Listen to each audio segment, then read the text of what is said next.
நாளை கூட தியானத்துக்காக எடுத்துக்கொள்கிற பகுதி எபிரேயர் புஸ்தகம் 4வது அதிகாரம் 13வது வசனம். அவருடைய பார்வைக்கு மறைவான சிருஷ்டி ஒன்றுமில்லை. அவருடைய பார்வைக்கு மறைவான சிருஷ்டி ஒன்றுமில்லை. சகலமும் அவருடைய கண்களுக்கு முன்பாக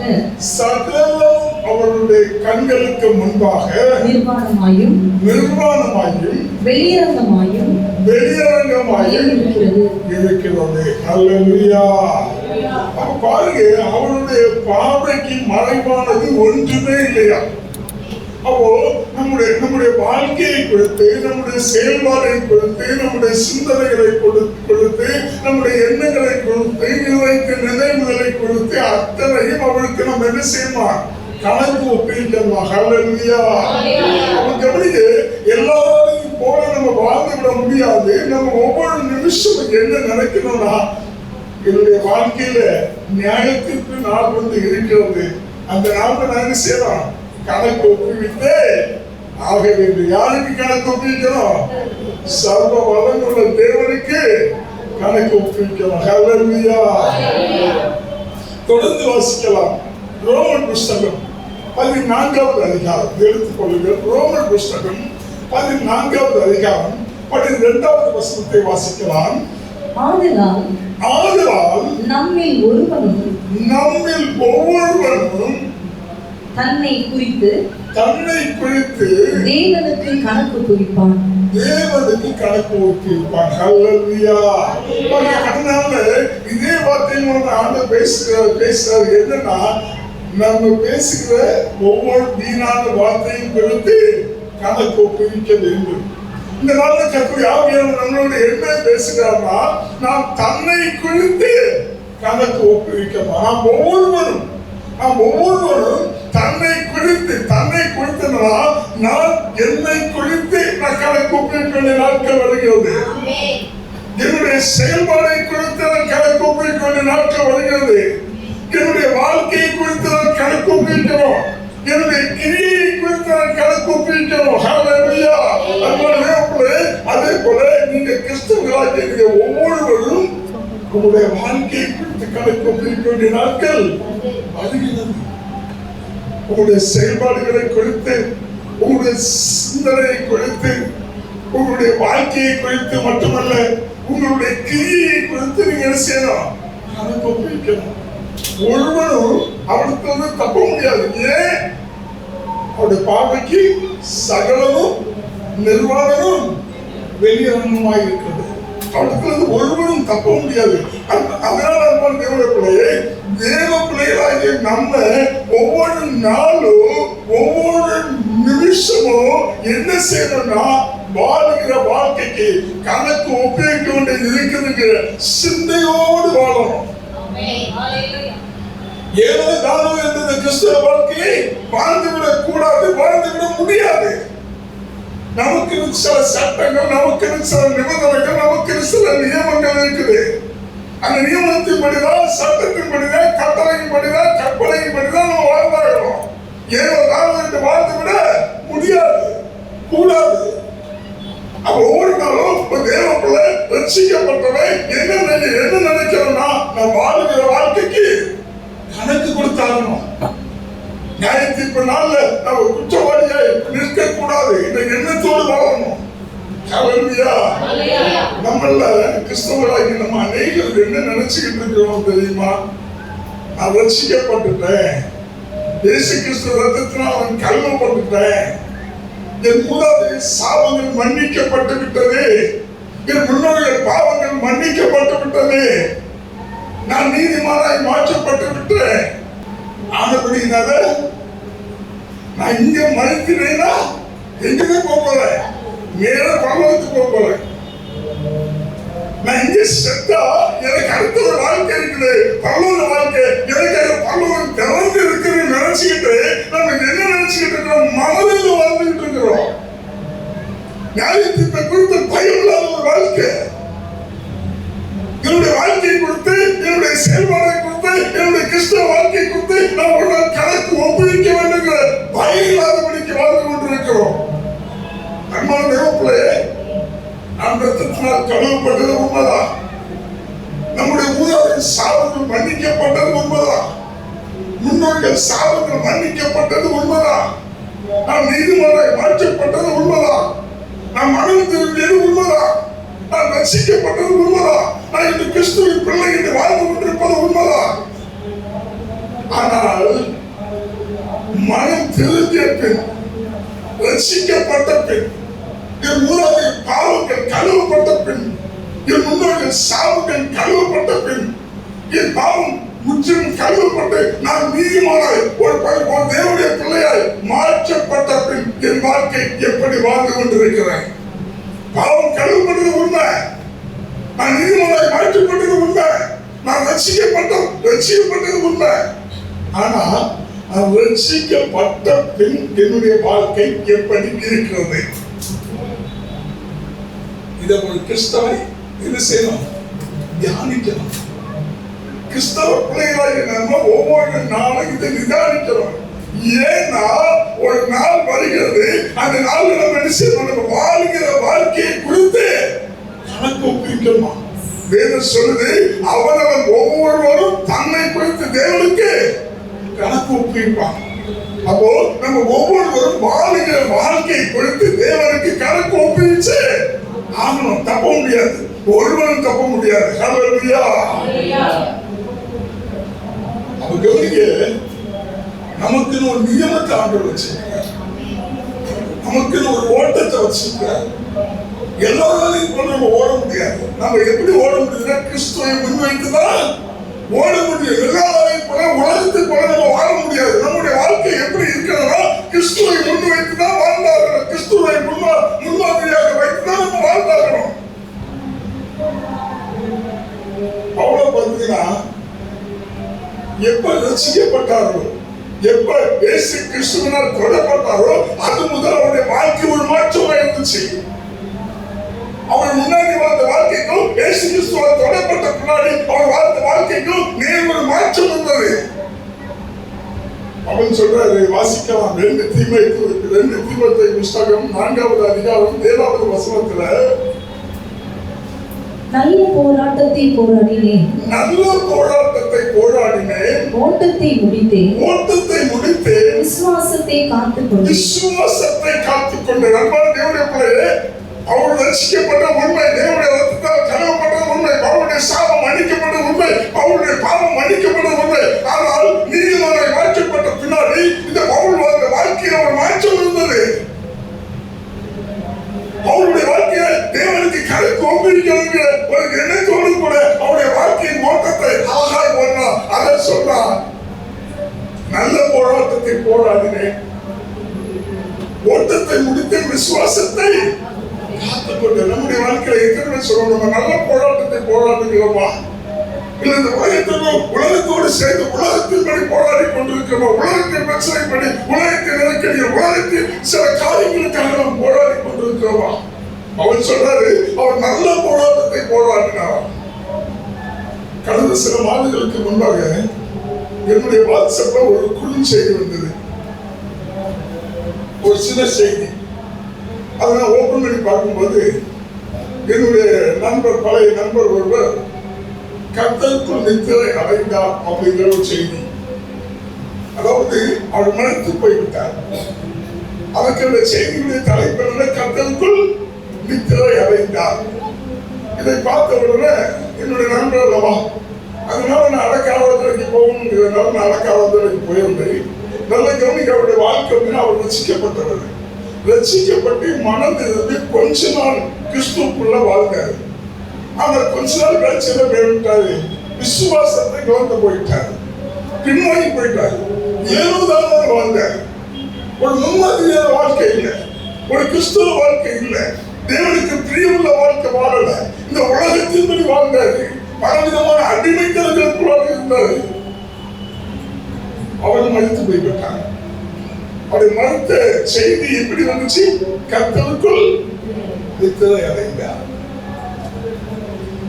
நடனத்துக்கு போயிருந்தேன். அங்க அடைக்காலத்துல அந்த கல்வெட்டு, இவருடைய கல்லறையில வைக்கிறதுக்காக ஒரு கல்வெட்டு வச்சிருந்தாங்க.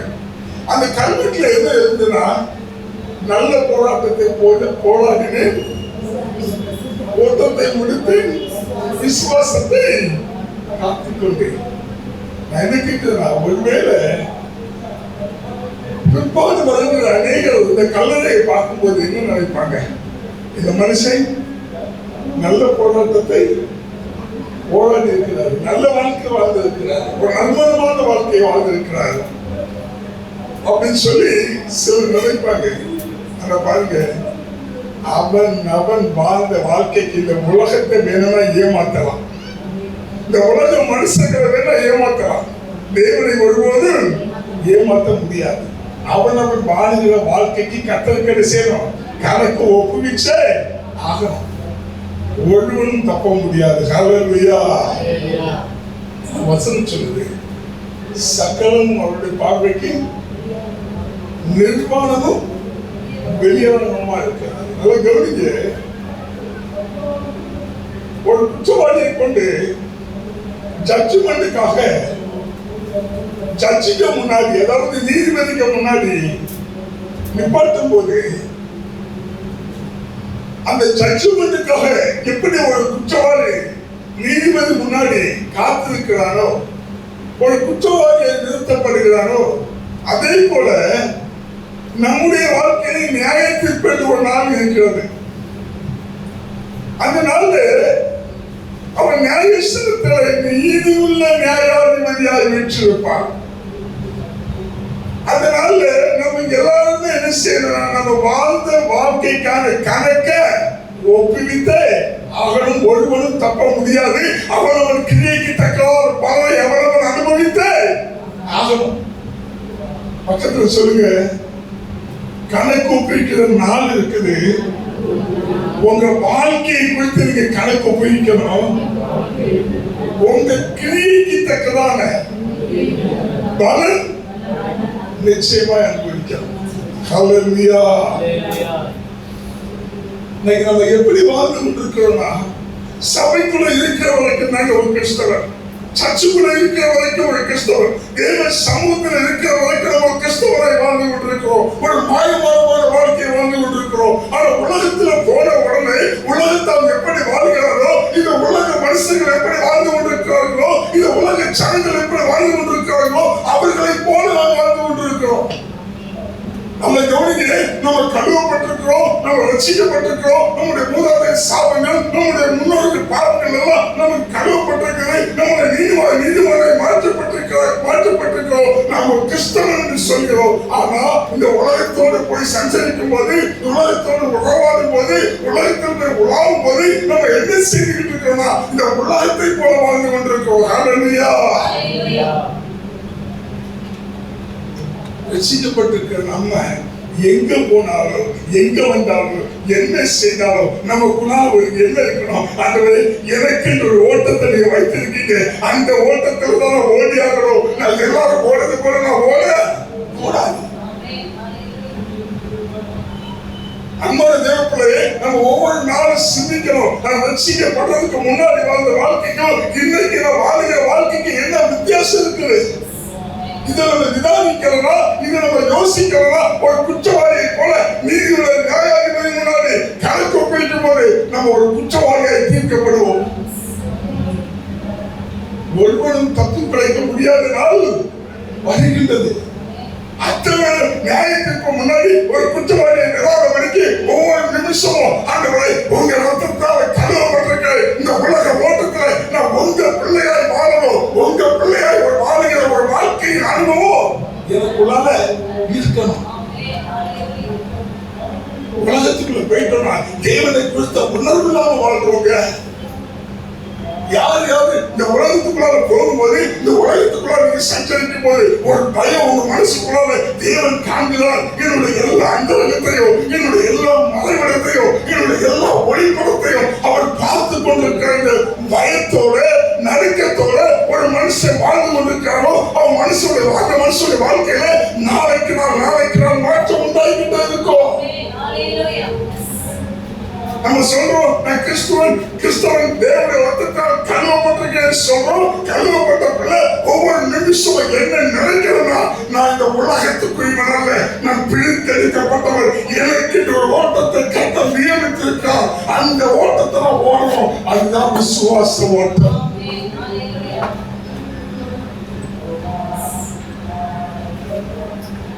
இங்க நல்ல பாடுறோம், இங்க நல்ல கை தட்டுறோம், நல்ல தேவனை துதிக்கிறோம், தேவ சமூகத்தில் எல்லாரோடு சேர்ந்து சிந்திக்கிறோம். ஆனால் இந்த தேவனுடைய சமூகத்தை வெளியே விட்டு வெளியே போயிட்டோம்னா சக மனுஷனை போல வாழ்ந்துட்டு இருக்கிறோம். நான் என்ன சொல்றேன்னா, இந்த வாழ்க்கையை கொழித்து கணக்கு கொழிக்க வேண்டிய நாள் வருகிறது. ஒரு கிறிஸ்தவனை தேவனுடைய ரத்தத்தால் கழுவப்பட்டவன் கிறிஸ்து நியமித்திருக்கிற அந்த விசுவாச ஓட்டத்துல ஓடிக்கிட்டே இருக்கான். விசுவாச ஓட்டத்துல ஓடுகிறவனுடைய மாற்றம் எப்படி இருக்கும்னா, அவன் எங்க போனாலும் தேவனை குறிச்சுட்டே இருப்பான். ரசிக்கப்பட்டு சொல்றோம். ஆனா ஒரு சினிமா பாட்டை கேட்ட உடனே நம்முடைய வாயில என்ன வருது? சினிமா பாட்டு வருது. சினிமா பாட்டை ஈஸியா பாடுறோம்.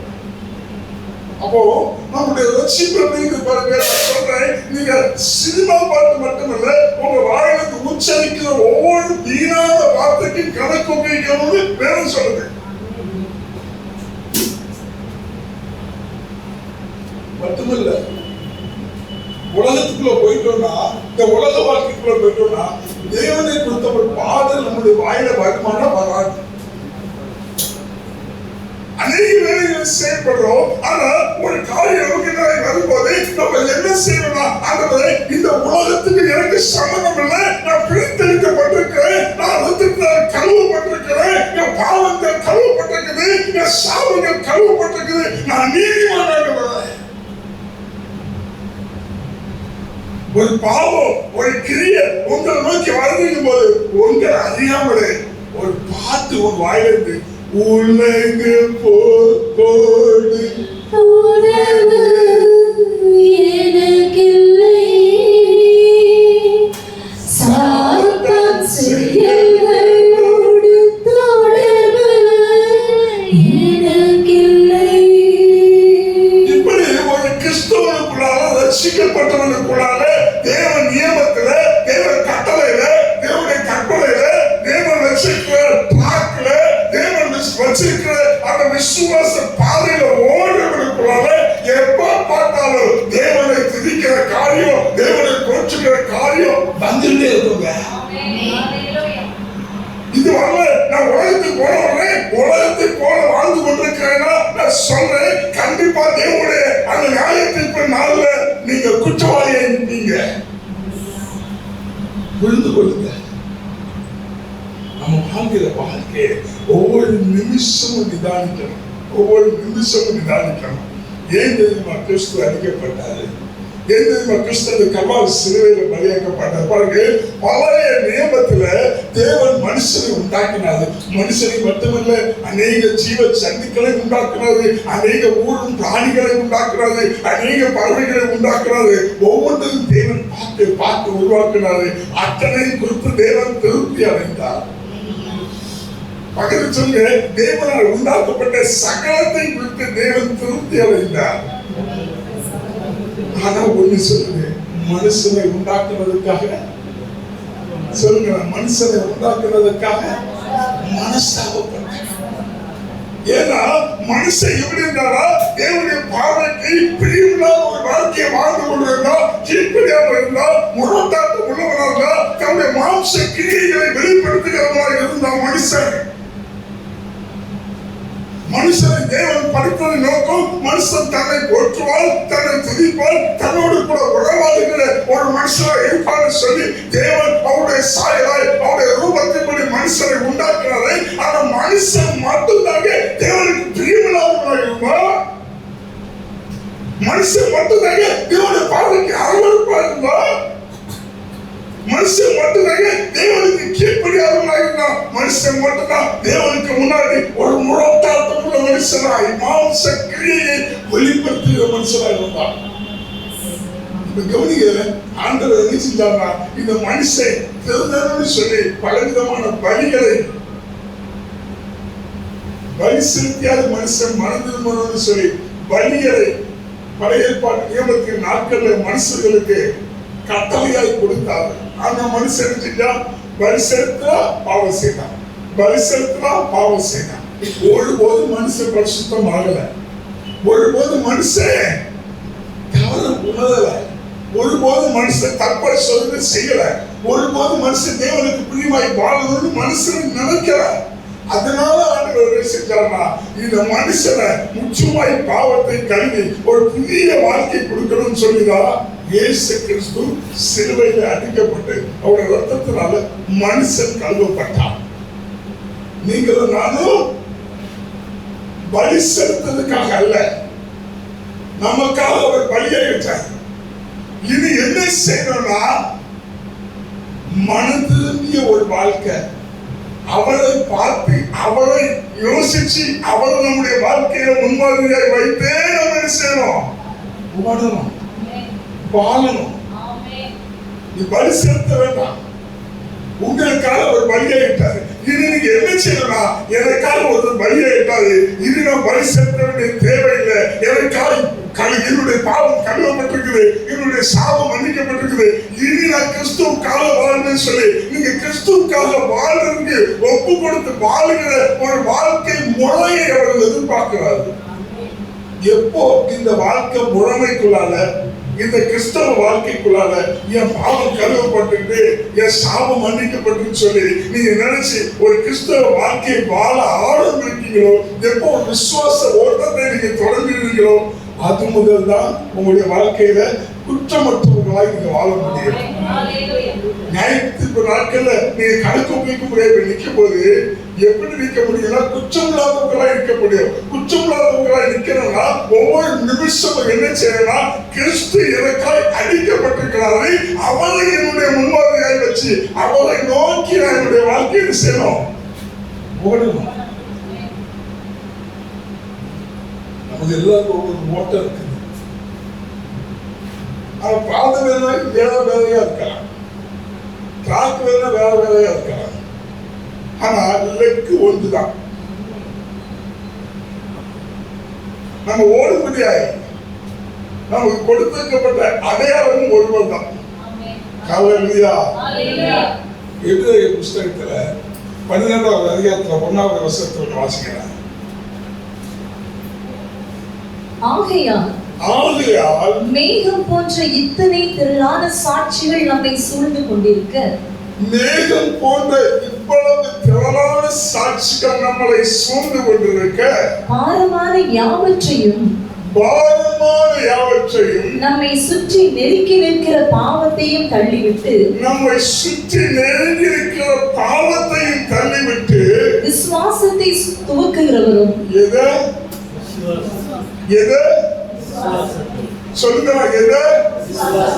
விசுவாசத்தை துவக்குகிறவரும் முடிக்கிறவருமாய் இருக்கிற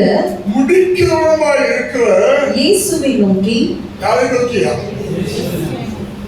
இயேசுவை நோக்கி நமக்கு நியமித்திருக்கிற ஓட்டத்தில்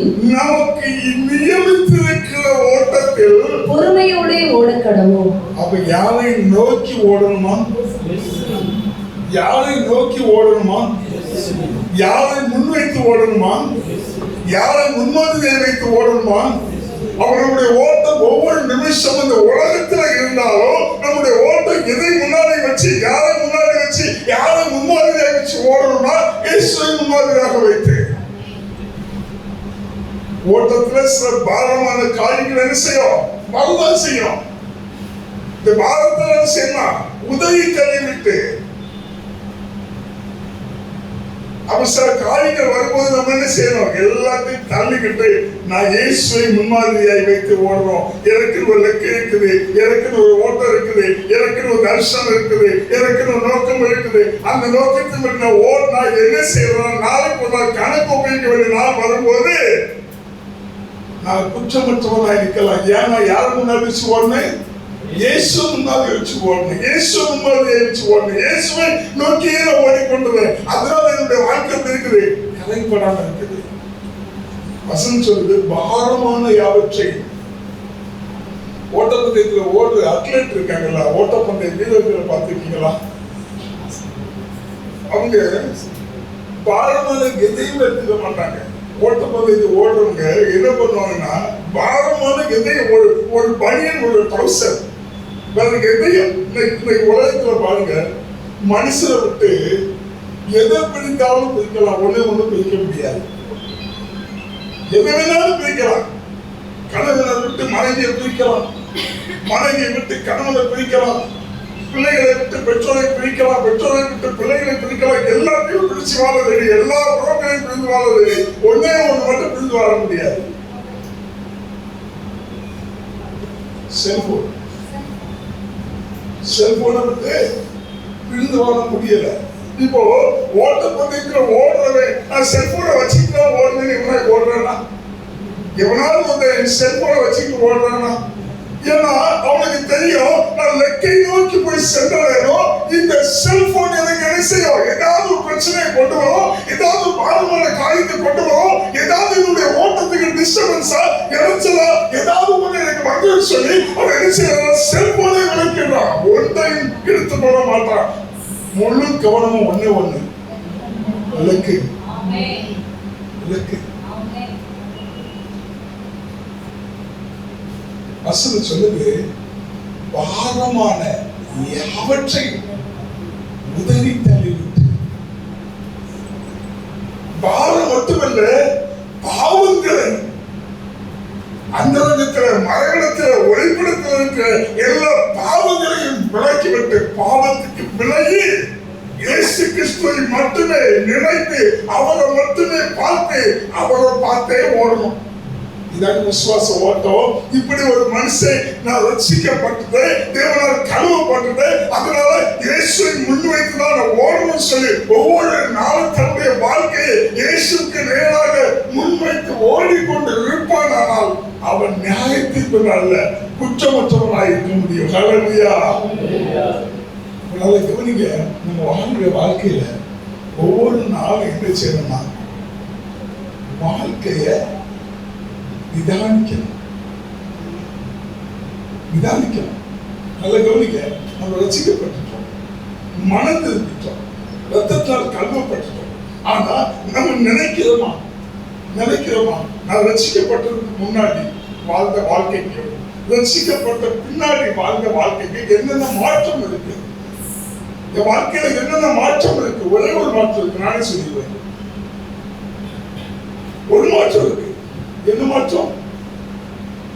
நான் கிறிஸ்தவன். ரசிக்கப்பட்டப்ப ஒரே ஒரு மாற்றம், வாயினால சொல்றேன் நான் கிறிஸ்தவன். ஆனா நம்முடைய வாழ்க்கையில ஒரு மாற்றம் இருக்கு. நம்ம சொல்றோம் நான் கிறிஸ்தவன் சொல்றோம், ரத்தத்தால் கழுவப்பட்டிருக்கேன்னு சொல்றோம், நீதிமன்றம் மாற்றப்பட்டிருக்கேன்னு சொல்றோம், நான் தேவனை ஆராதிக்கிறேன்னு சொல்றோம், நான் தேவ பிள்ளைன்னு சொல்றோம். ஆனா நம்முடைய வாழ்க்கையில இத்தனை நாள் சிந்திச்சு பார்க்கிறோம்.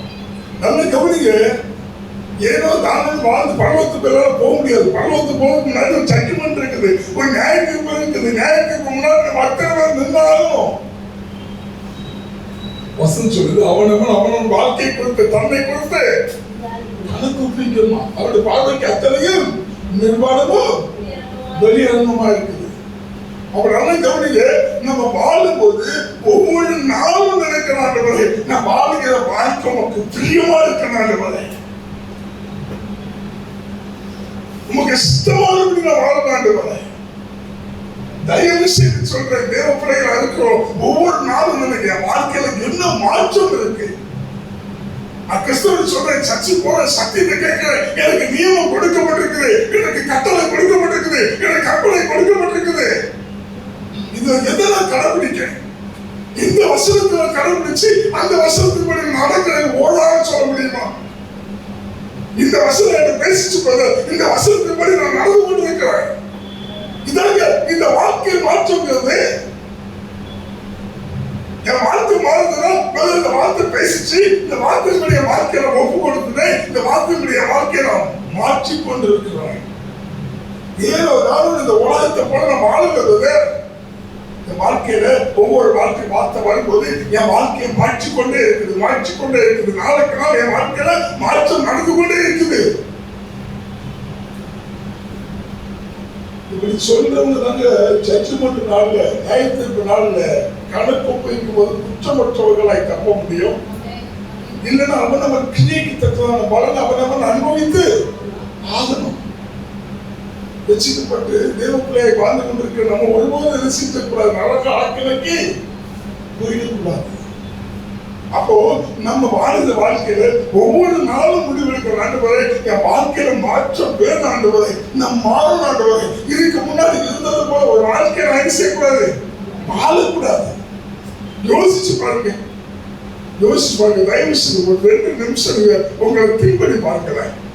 நான் ரட்சிக்கப்பட்ட பின்னாடி, நான் வேதத்தை எடுத்த பின்னாடி, ஆலயத்துக்கு போக ஆரம்பித்த பின்னாடி, கிறிஸ்துவின் ரத்தத்தால் என் பாவம் கழுவப்பட்ட பின்னாடி, நான் நீதிமாக்கப்பட்ட மாற்றப்பட்ட பின்னாடி என் வாழ்க்கையில என்னென்ன மாற்றம் இருக்குது? என்னுடைய கோபம் குறைந்து இருக்கிறதா? என்னுடைய எரிச்சல்கள் குறைந்து விட்டதா? என்னுடைய மன கசப்புகள், என்னுடைய வயலாக்கியங்கள் என்னை விட்டு போயிடுச்சா? சில தீய பழக்கங்கள், தீய வார்த்தைகள் என்னை விட்டு அகன்று போயிடுச்சா? ஏன்னா இதெல்லாம் சத்தியத்துக்கு நமக்குள்ளால மாறல அப்படின்னா நியாயத்துக்குள்ளால நம்மள யாரும் இருப்போம், குற்றவாளியா இருப்போம். தண்டனைக்கு ஒருவனை தப்ப முடியாது. ஏன்னா அவர் எப்படி உட்கார்ந்து இருப்பாங்கன்னா, நீதியுள்ள நியாயாதிபதியா இந்த உலகத்தில் கொடுக்கிற ஜட்ஜ்மெண்ட் முன்னாடி குற்றவாளியா நிற்கும் போது சிலர் தப்பிடலாம். உலகத்துக்கு முன்னாடி தப்பிடலாம். ஏன்? சில சாட்சி இல்லை, அதனால சில குற்றவாளிகள் தண்டனைக்கு தப்பிக்கிறாங்க. ஆனா அவர் யாரு? நீதிபதி நியாயாதிபதி. அவர் பார்வைக்கு சகலமும் நிர்வாகமாயும் வெளியிடமாய் இருக்குது. அவருடைய பார்வைக்கு ஒருவரும் தப்ப முடியாது, கணக்கு கொடுத்தே ஆகணும். அப்ப நல்ல கவனிக்க, நம்ம ரட்சிக்கப்பட்டுட்டோம், கிறிஸ்தவனாய் மாற்றப்பட்டுட்டோம். அப்ப நம்ம வாழுகிற வாழ்க்கையை குறித்து அவருக்கு கணக்கு ஒப்புவித்தே ஆகணும். அப்போ ஒவ்வொரு நாளும் நம்ம என்ன செய்யணும்னா, பைபிள் எடுத்து பைபிளை படிக்கிற வார்த்தையின்படி ஜெபம் பண்ணணும். ஆண்டவரே, இந்த வார்த்தையின்படி இன்னைக்கு நம்ம மாற்றுங்க. கேட்கணும், இந்த வார்த்தையின்படி இன்னைக்கு நம்ம மாற்றுங்க ஆண்டவரே. கேட்கறது மட்டுமல்ல, உலகத்துக்குள்ள போயிட்டோம்னா உலகத்துக்குள்ள வாழவே கூடாது. என்ன செய்யணும்னா, ஒவ்வொரு நிமிஷமும் உங்க வாயில தேவனை துதிக்கிற துதி வந்துகிட்டே இருக்கணும், ஸ்தோத்திரம் வந்துகிட்டே இருக்கணும், ஜெபம் வந்துகிட்டே இருக்கணும். இதை ஏன் சொல்லி இருக்கிறார் அப்படின்னாக்கி, நாளைக்கு நியாயத்துக்கு நாளில் நீங்க என்ன செய்யக்கூடாது, குற்றவாளியா நிற்க கூடாது. அப்ப மாம்ச பலத்தினால நீங்க ஒருபோது நீதிமானை நடக்க முடியாது. நீங்க அவரை துதிக்க அவரை போற்ற அவரை பாட உங்க வாழ்க்கை மாறும். சரி, ஓகே. நான் இப்போ வந்து கேட்கிறேன், ஒரு கொஸ்டின் உங்களுக்கு கேட்கிறேன். உங்களை நீங்களே இந்த கொஸ்டின் கேட்கணும். ஒரு கொஸ்டின் கேட்கிறேன், உங்க வாழ்க்கையில ரட்சிப்பு கடந்து வந்த பின்னாடி உங்களால எத்தனை பேருக்கு ஆசீர்வாதம்? யோசிப்பாங்க. வேதத்துல வாழ்ந்த பரிசுத்தவர்கள் ஒவ்வொருவரும் அநேகருக்கு ஆசீர்வாதமா இருந்திருக்காங்க. நம்ம சொல்றோம்ல, மன திரும்பிட்டேன், நான் ரட்சிக்கப்பட்டுட்டேன், என் சாவும் கழுவப்பட்டுருச்சு, என் முன்னோர்கள் சாவும் கழுவப்பட்டுருச்சு, என் மூதாதையர் சாவும் கழுவப்பட்டுருச்சு, நான் இப்ப நீதிமான வாழ்றேன்னு சொல்றோம்ல. நம்ம வாழ்க்கையை கொஞ்சம் யோசிச்சு பாருங்க. நான் ஏன் சொல்றேன்னா, இதனால ஏதோ ஒரு மெசேஜ் எடுக்க அப்படியெல்லாம் இல்லை. நான் உங்களோட பேசுறேன். ஏன் பேசுறேன்னா, தயவு செய்து சொல்றேன், யோசிங்க, வாழ்க்கை யோசிங்க. யோக தானம் மனுஷனை போல, இந்த உலக மனுஷனை போல வாழ்ந்துடாதீங்க. உலகத்தை போல நம்ம செய்யக்கூடாது, வாழக்கூடாது. உலகத்தை போல நம்ம வாழ முடியாது. அப்ப நமக்கு என்ன சொல்லப்பட்டிருக்குது? நமக்கு நியமத்தின்படிதான் வாழ்ந்தாலும் இயேசுவை நோக்கி தான் நம்முடைய வாழ்க்கை போயாகணும். அப்போ நம்ம என்ன செய்யணும்னா, தயவு செய்து சொல்ற புரிஞ்சுக்கிடுங்க. நேரத்துக்கு இருந்த போலதான் இன்னைக்கு இருப்பேன், போன மாசம் இருந்த போலதான் இன்னைக்கு நான் இருப்பேன், போன வருஷம் இருந்த போலதான் நான் இன்னைக்கு இருப்பேன். ஒரே ஒரு கொஸ்டின், நான் ரட்சிக்கப்பட்டேன், என்னால என்ன பிரயோஜனம்?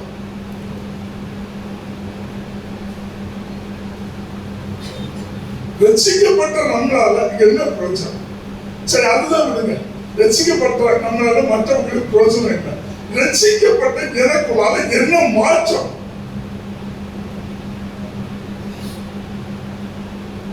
யோசிச்சு பாருங்க. ரட்சிக்கப்பட்ட என் வாழ்க்கையில என்ன மாற்றம்? மற்றவங்களை குறித்து நியாயம் தீர்க்கிறது என் வாயில ஸ்டாப் ஆயிருக்கா? மற்றவங்களை குறித்து வீணாத வார்த்தை பேசி எல்லாம் ஸ்டாப் பண்ணிருக்கலாம்.